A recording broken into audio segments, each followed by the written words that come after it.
Dear students, this is the topic regarding symmetry and stereoisomerism. You know that in every aspect of life, symmetry creates beauty. Like you can see that butterfly, there is symmetry, and there are other symmetry elements as well in the other picture. So जो symmetry है, अगर butterfly में देखें तो इसमें bilateral symmetry है, जिसको हम mirror symmetry भी कह सकते हैं, because we can cut this picture into two half. So there is symmetry. तो ये याद रखें, जहाँ पे भी symmetry होगी वहाँ पे जो है आइसोमर, जो स्टीरियो आइसोमर है वो पॉसिबल नहीं हो सकेंगे, जो लाइट को डिफरेंट तरीके से रोटेट करते हैं. So this in this picture, this one is the non symmetrical object.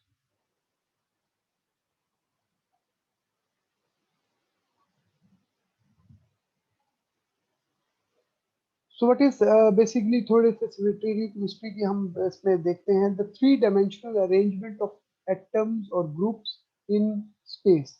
And what are the stereoisomers? The molecules with the same connectivity but the different arrangement of atoms, जिसको हम पहले इसे define कर चुके हैं कि number of atoms and types of atoms same है, just उनकी arrangement in three dimensional space different है. Like this one, cis 1,2 dimethyl cyclopropane. इसमें ये जो मिथाइल और हाइड्रोजन की आपस में जो स्पेस में ओरिएंटेशन है, हर कार्बन के साथ डिफरेंट ओरिएंटेशन, ये विदाउट मेकिंग और ब्रेकिंग बॉन्ड चेंज नहीं हो सकती. ठीक है जी, ये डबल बॉन्ड हमने इसमें भी पढ़ा था. तो these are the geometrical isomers. हमने ये ज्योमेट्रिकल आइसोमरिज्म की डेफिनेशन लिखी थी. फिर हमने डिस्कस किया था जी कायरलिटी या इनैंशियोमर्स का. Enantiomers are the non-superimposable mirror images, and they are called the enantiomers. Enantiomers are related to each other much like a right hand is related to the left hand. जी ये एक बड़ी classical example है आपके सामने है कि अगर हम राइट हैंड या लेफ्ट हैंड को आप देखें, तो अगर आपके सामने मिरर हो, आप लेफ्ट हैंड को देखें, तो वो आपको बिल्कुल इस तरीके से ये राइट हैंड की तरीके से वो नजर आएगा जैसे आपका राइट हैंड है. So chirality from the Greek word for hand. Actually ये एक ग्रीक वर्ड है हैंड के लिए, जिससे इस वर्ड को डिराइव किया गया. Molecules are not chiral if they contain plane of symmetry. जैसे पहले बात हुई कि अगर कोई भी सिमेट्री का एलिमेंट है, ठीक है, तो फिर कायरलिटी उसमें प्रेजेंट नहीं हो सकती. वो जो है कंपाउंड्स जो हैं वो ऑप्टिकली एक्टिव नहीं हो सकते. A plane that cut a molecule into half so that one half is the mirror image of the other half. यानी कि एक मॉलिक्यूल को अगर हम हाफ से कट भी करें, तो उसका एक हाफ दूसरे हाफ का मिरर इमेज बनता हो, तो तब भी जो है उसमें वो पॉसिबल नहीं होगी पैरेललिटी. The what is the chirality center? As we have discussed earlier, a molecule containing a carbon with four different groups results in a chiral molecule, and the carbon is referred to as chiral. Asymmetric carbon हम पढ़ चुके हैं पहले, वो भी कह सकते हैं और chiral भी कह सकते हैं. एंड हम उसको स्टीरियोजेनिक सेंटर भी कह सकते हैं. मिसाल के तौर पे अगर आप इस एग्जांपल को देखें, ये जो है ये CH3 के साथ एक X कोई भी मॉलिक्यूल हो सकता है. नॉर्मली ये जो है हेलोजन होते हैं, हेलाइड्स होते हैं.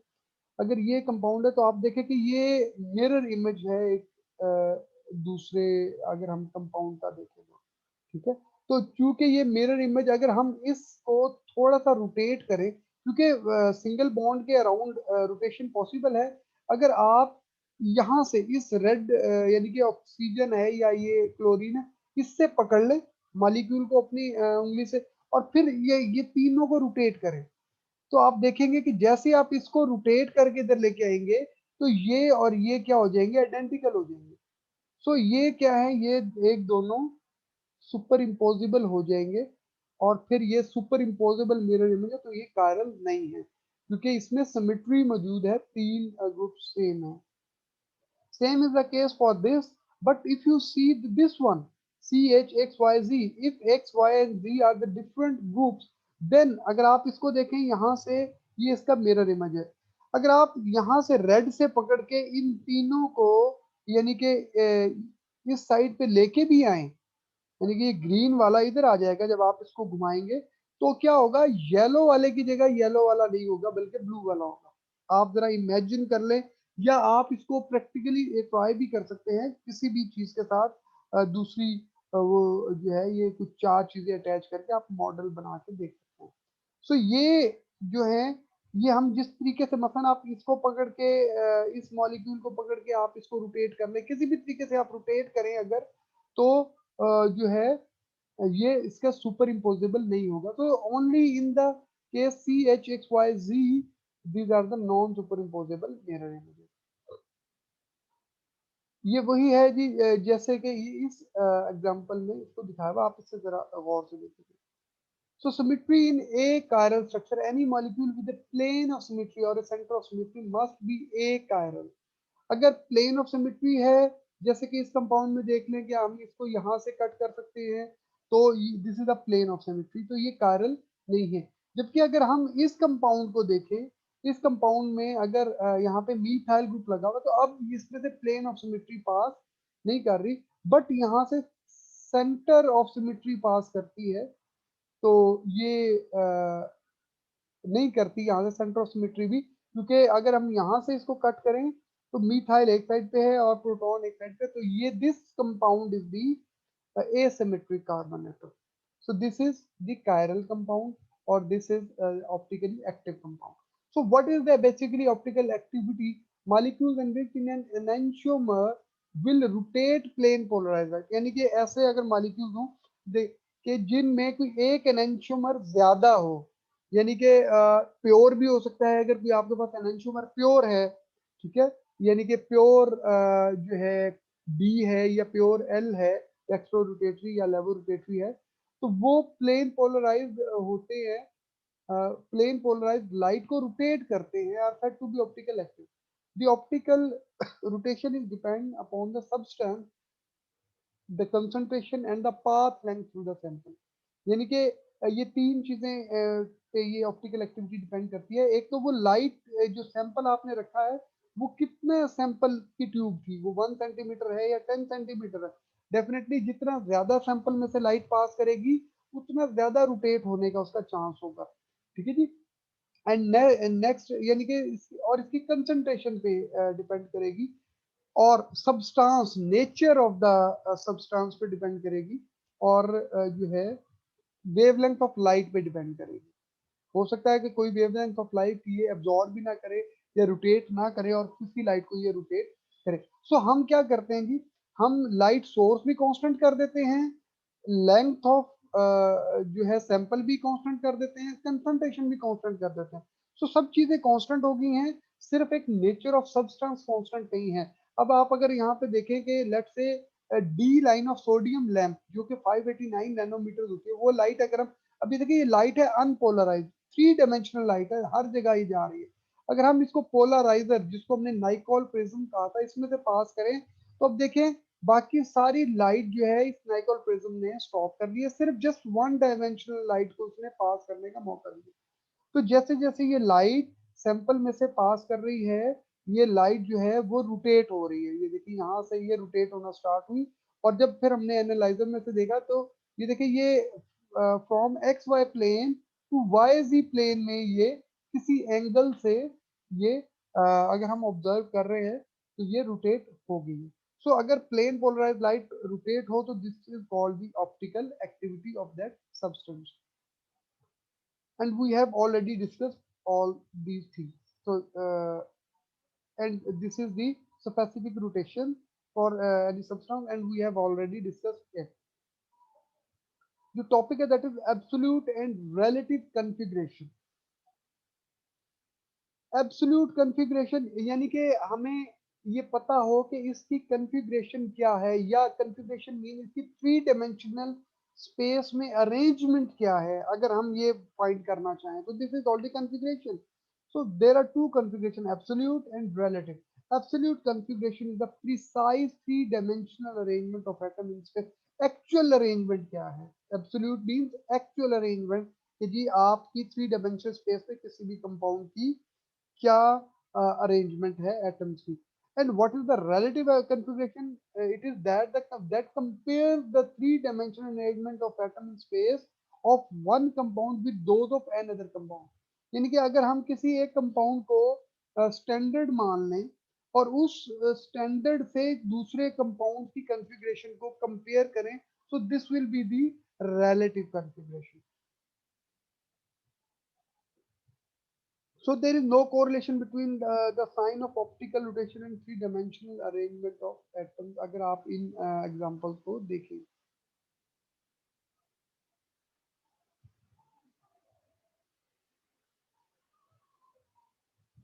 ये देखिए अगर ये दोनों एनंटियोमर्स हैं, इसी तरीके से ये दोनों भी एनंटियोमर्स हैं. अगर ये जो हैं ये देखिए ये इसकी सॉरी ये एनंटियोमर्स नहीं है, ये दो एनंटियोमर्स हैं, ये एनंटियोमर्स नहीं है और इनकी जो ऑप्टिकल एक्टिविटी है वो एंटायरली डिफरेंट है. अगर एक डी है तो दूसरा एक एल है, यानी कि हम पॉजिटिव से और नेगेटिव से भी इनको शो कर सकते हैं. जी अब जो एब्सोल्यूट कॉन्फ़िगरेशन को असाइन करना है कि हमें कैसे पता चलेगा कि किसी भी कंपाउंड की real actual three dimensional space arrangement क्या है मॉलिक्यूल्स की. सो वो हम Cahn Ingold Prelog RS notation system से हम इसको फाइंड करते हैं.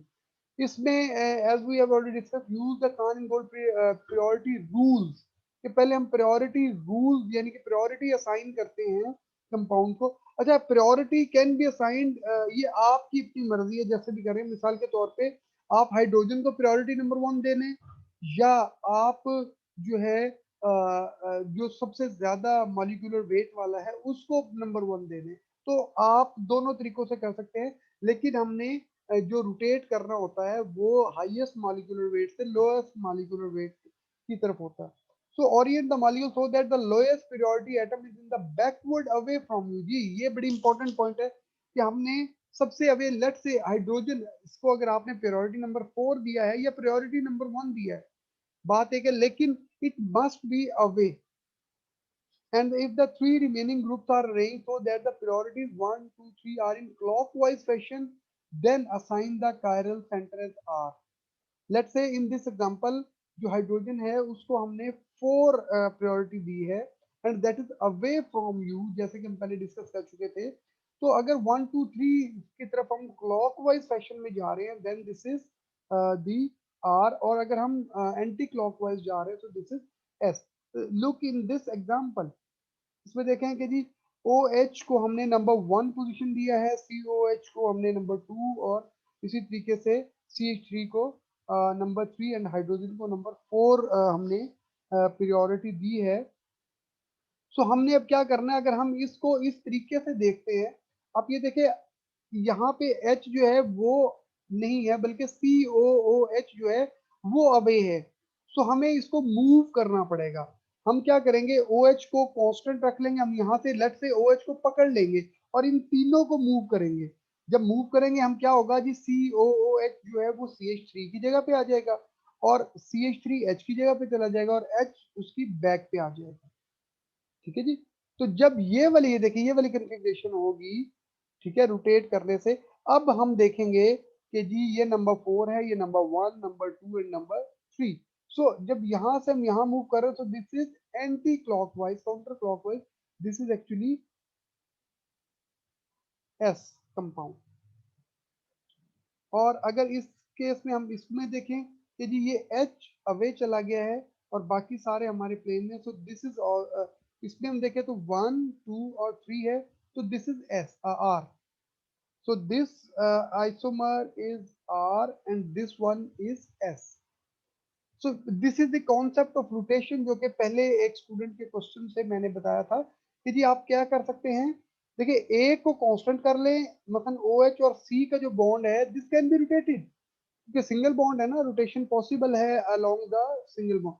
सो O को हम OH को कांस्टेंट रखते हैं, इन तीनों की जगह हम बदलते हैं, पकड़ के आप इनको रोटेट कर सकते हैं इन तीनों को. यानी कि COH इस जगह पे आ जाए CH3 की और CH3 H की जगह पे चला जाए जैसे कि यहाँ पे आ गया और H उसकी बैक पे चला जाए.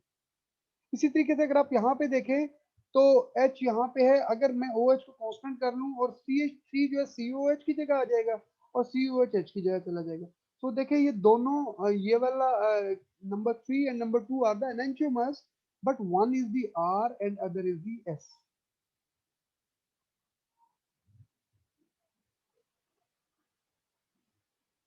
इसका आर और एस का फाइंड करने का आप ये हैंड रूल भी अप्लाई कर सकते हैं, ठीक है, आर और एस को फाइंड करने के लिए। ठीक है जी, अगर आपका राइट हैंड जो है वो मूव करता है, आप 1 2 3 4 फिर राइट हैंड के जरिए जा रहे हैं, तो देन इट इज आर, और अगर आप लेफ्ट हैंड के जरिए जा रहे हैं तो देन इट इज एस। और ये आपको काफी प्रैक्टिस करना पड़ेगी। After practicing you you will be able to master the R and S concept।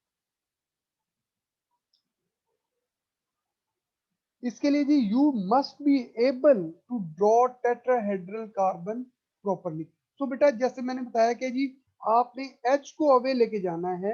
पहले तो इस का कॉन्सेप्ट आप ये देखें कि ये जो H और COH है, इन दिस केस ये दोनों क्या है, सिंगल प्लेन में है, एक मेन प्लेन में है। मिसाल के तौर पे पेपर पड़ा हुआ है आपके सामने या आप मोबाइल की स्क्रीन देख रहे हैं, तो H और COH आपकी मोबाइल स्क्रीन में है, जबकि CH3 मोबाइल स्क्रीन से आउटवर्ड आपकी तरफ है। ठीक है, यानी कि अगर आप मोबाइल स्क्रीन पे अपनी बॉल पॉइंट टच कर दें, तो वो जो बॉल पॉइंट टच हो रही है जहां वो कार्बन है और बॉल पॉइंट आपकी तरफ आ रही है, दैट इज द बीटाइल ग्रुप। और अगर आप मोबाइल की बैक साइड पे एक अपनी बॉल पॉइंट टच करते हैं, तो जो जहां पे आपका बॉल पॉइंट टच है दैट इज कार्बन, और जो अवे बैक जा रहा है वो कार्बन टू हाइड्रोक्सिल ग्रुप का बॉन्ड है। तो यानी कि this OH is the away, इसको हम डैश लाइन से जाहिर करते हैं, that is away from you, and इसको हम वेज बॉन्ड से जाहिर करते हैं, दैट इज टुवर्ड्स यू। सो लेकिन हम किसी भी एक, मसलन हम COH को पकड़ के इन तीनों को रोटेट करवा सकते हैं। मसलन अगर मैं इस COH को कांस्टेंट करूं, तो CH3 को जब मैं रोटेट करवाऊंगा तो ये H की जगह आ जाएगा, H OH की जगह आ जाएगा और OH CH3 की जगह आ जाएगा। ठीक है, या मैं अगर OH को कांस्टेंट करता हूं तो फिर क्या होगा, अगर मैं इन तीनों को रोटेट करूं तो CH3 H की जगह जाएगा, COH CH3 की जगह आ जाएगा और H COH की जगह आ जाएगा। सो आपको ये आपने मास्टर करना है अपने। सो देर आर द एग्जाम्पल के करेक्ट किस तरीके से आपने बनाया है और इनकरेक्ट किस तरीके से बनाया है, तो there is an example for that practice. here are some more practice for R and S mutation, कि आपने इसको स्विच कैसे करना है क्लॉकवाइज काउंटर क्लॉकवाइज।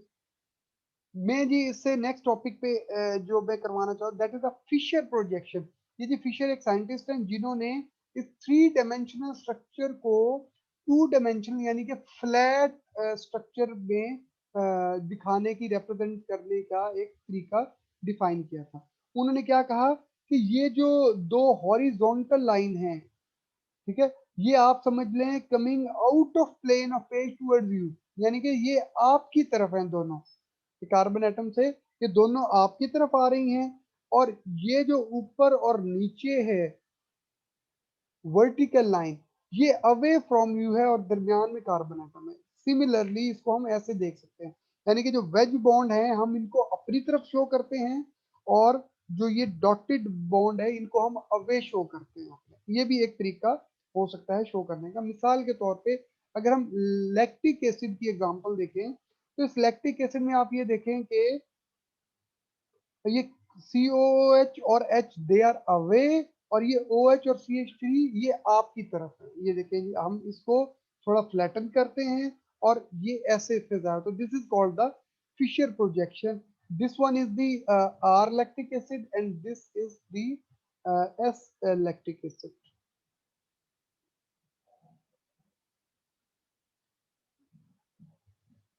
अब फिशर में आप ये देखें कि हमें क्या करना है। अब यहाँ पे देखें कि H जो है दैट इज नॉट अवे। सबसे पहले तो हमने H को अवे लेके जाना है। H जब अवे होगा जिसकी फोर्थ प्रायोरिटी है, उसके बाद फिर हम इसको जो है वो, मिसाल के तौर पे आप इसकी अगर 180 डिग्रीज की रोटेशन कर दें मॉलिक्यूल की, तो क्या हुआ, जस्ट CH3 ऊपर चला गया, OH इधर आ गया, यानी कि पूरा मॉलिक्यूल हमने इसको वो कर दिया है, रोटेट कर दिया। तो मॉलिक्यूल के रोटेट होने से उसकी R और S पे कोई फर्क नहीं पड़ता। मतलब मॉलिक्यूल पड़ा हुआ था, आप उसको एक तरफ से देख ले और दूसरी तरफ से देख ले, तो उससे कोई फर्क नहीं पड़ता। सिमिलरली यहाँ पे S है, इस पे भी कोई फर्क नहीं पड़ता। लेकिन अगर हम 90 डिग्री रोटेट करें जस्ट, तो फिर R और S जो है वो कन्वर्ट हो जाते हैं एक दूसरे में। यानी कि now this one and this one are not the same molecule. यहाँ पे हमने जस्ट 180 रोटेट किया था, तो these are the same molecule. ये ऐसे ही है जैसे आप पहले एक साइड से खड़े होके देख रहे हैं, अब दूसरी साइड से खड़े होके देख रहे हैं। बट अगर आप ये 90 डिग्री रोटेट कर रहे हैं, 90 डिग्री रोटेट करने के लिए आपने क्या किया है, आपने बॉन्ड को जो है वो रोटेट किया है।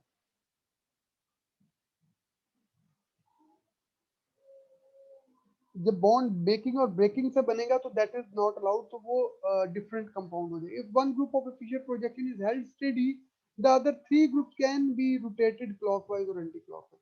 जी, इसमें हम क्या कर सकते हैं, आप एक कंपाउंड को स्टेडी वो कर लें और फिर रोटेट करें। देखिए ये अगर आप पकड़ लें, लेट से COH को आपने अपने उंगलियों से पकड़ लिया, अब आप जो नीचे वाले 3 मॉलिक्यूल उनको रोटेट करें तो क्या होगा, HCH3 की जगह आ जाएगा और OH की जगह चला जाएगा। ये कंपाउंड इस तरीके से रोटेशन, तो दिस इज पॉसिबल। ये वही कंपाउंड है, आपने जस्ट इसको एक साइड से देखा और दूसरी साइड से देखा। इसी तरीके से आप CH3 को स्टेडी पकड़ ले, होल्ड स्टेडी, और फिर आप इनको कन्वर्ट करो तो देखिए H यहाँ पे चला जाएगा और OH यहाँ पे आ जाएगा H की जगह। तो अब यहाँ पे आप देखें कि यहाँ पे H क्या है, that is away from you. तो हम यहाँ से इसकी जो है वो क्लॉकवाइज और एंटी क्लॉकवाइज इजीली देख सकते हैं। मतलब this one is number 1, this one is number 2 and this one is 3। तो ये हम एंटी क्लॉकवाइज मूव कर रहे हैं, तो दिस इज S। तो सबसे पहले इंपॉर्टेंट पॉइंट क्या है, that H must be the away from, ये जो फोर्थ प्रियोरिटी ग्रुप है दैट मस्ट बी अवे। और फिर उसको R एंड S कैसे करनी है, ये देखें जी। ये भी एक एग्जांपल है कि सबसे पहले हमने H को फोर्थ प्रियोरिटी पे लेके जाना है। तो उसके लिए हमने क्या किया जी, CH3 को स्टेडी पकड़ लिया है, H OH की जगह जाएगा और NH2 H की जगह आ जाएगा, जैसे कि ये देखें। अब अगर आप देखें H अवे है तो N की नंबर 1 प्रियोरिटी, क्योंकि N का मॉलिक्यूलर वेट ज्यादा है कार्बन से, देन COH की priority, and then CH3 number third, and H is the number 4। No हम मूव करते हैं अगर 1 to 2 और 3। अब ये H चूंकि अवे है, इसको हमने अवे रहने दे रहे हैं, ये हमें नजर नहीं आ रहा। ठीक है, प्रायोरिटी में जब आप नंबर 1 नंबर 2 नंबर 3 पे जाएंगे तो दिस इज दी S। अच्छा, अब इस केस में देखें, इस केस में भी हम CH3 को स्टेडी पकड़े और इसको H को ले जाएं COH की जगह, तो COH NH2 की जगह आ जाएगा और NH2 इसकी H की जगह आ जाएगा, ऐसे। अब देखें 1 2 और 3, दिस इज क्लॉकवाइज, तो this is R। So you need a lot of effort and a lot of practice to master this। जी, इसके बाद नंबर 1 पॉइंट अगर हम आगे देखें तो एक से ज्यादा कायरल सेंटर हो सकते हैं। तो ये कायरल सेंटर है, ये कायरल सेंटर है। तो आप जब एक से ज्यादा कायरल सेंटर हैं तो इसमें आप जब इसको आप नंबरिंग देंगे, this is number 1 number 2 number 3 number 4। So number 2 भी क्या है, कायरल सेंटर है, नंबर 3 भी कायरल सेंटर है। तो number 2 is S and number 3 is R। तो आपने ये प्रैक्टिस करनी है इनकी कि जी क्या रिलेशनशिप है स्टीरियोइसोमर्स का। अगर इसमें कोई भी चीज पूछना है आप पूछ सकते हैं। जस्ट आपने मतलब अगर आपने इस कार्बन की वो करनी है तो this is one group, this is second group, third group, fourth group. आपने जस्ट इसमें आपने वो देख लेनी है और हाइड्रोजन को आपने अवे लेके जाना है और आपको इसको मास्टर करना पड़ेगा। This is very important and a bit difficult, but not so much difficult कि जी ये पॉसिबल नहीं है। इसी तरीके से अगर हम कॉन्फ़िगरेशन जो है वो तमाम कायरल सेंटर की हम फाइंड कर सकते हैं। अच्छा जी, ये एक और नोटेशन है जिसको हम एरिथ्रो और थ्रियो भी बोलते हैं। अगर सब्स्टिट्यूएंट जो जिनको हम प्रायोरिटी देते हैं, प्रायोरिटी वाले सब्स्टिट्यूट सेम साइड पे हों तो हम एरिथ्रियो बोलते हैं, और अगर अपोजिट साइड पे हो तो हम ट्रियो बोलते हैं। This is the relative configuration. ये जो एरिथ्रियो थ्रियो का कॉन्सेप्ट है, ये रिलेटिव कॉन्फ़िगरेशन का कॉन्सेप्ट है। तो these are the more example. अच्छा, एक और एग्जांपल हमने इससे पहले डिस्कस किया था मिरर इमेजेस एडेंटियोमर्स का और डायस्टीरियोमर्स का। अगर हम इस कंपाउंड को देखें तो देखें यहाँ पे एक ना सिमेट्री प्लेन है। तो इनका एक मॉलिक्यूल जो है वो actually this one is meso. हमने ये पढ़ लिया था कि जी जिनमें दो सिमेट्री एलिमेंट हो, अगर उसमें इंटरनल कंपनसेशन से कोई भी सिमेट्री एलिमेंट प्रेजेंट हो, तो फिर एक फॉर्म वो एक्चुअली 180 डिग्री पे रोटेट करके सेम हो जाती है। जैसे कि इसमें ये देखें कि this one and this one are the identical. ये भी मिरर इमेजेस एंड आइसोमर्स हैं, ये भी mirror images, but these are actually identical, ये सेम कंपाउंड है। इसको हमने एक को इस साइड से देख रहे हैं और दूसरे को दूसरी साइड से देख रहे हैं, तो इस पे कोई फर्क नहीं पड़ेगा। और आपस में इनका जो रिलेशनशिप है that are the stereoisomers, यानी कि ये और ये स्टीरियो आइसोमर्स है आपस में। ये और ये मिरर इमेजेस हैं एनेंटियोमर्स, ठीक है। और ये आइडेंटिकल हैं। अगर आप इन सबकी कंफिग्रेशन देखें तो टाटारिक एसिड के तीन पॉसिबल होंगे, एक दो एनेंटियोमर्स और एक और जो है वो मीजो होगा, जो कि ये this is a meso form. So अगर इंटरनल कंपनसेशन हो जाए तो उसकी वजह से हमें एक मीजोफॉर्म मिलेगा और दो एनेंटियोमर्स मिल सकेंगे in case of tartaric acid. So there are only three possibilities for. इसी तरह देखें, अब आप अगर ये कंपाउंड देखें तो नॉर्मली जो कोलेस्ट्रॉल है उसके अंदर 8 सिमेट्रिक एलिमेंट है, तो 256 स्टीरियोआइसोमर्स पॉसिबल हैं। तो देखें कितने ज्यादा स्टीरियोआइसोमर पॉसिबल हो सकते हैं।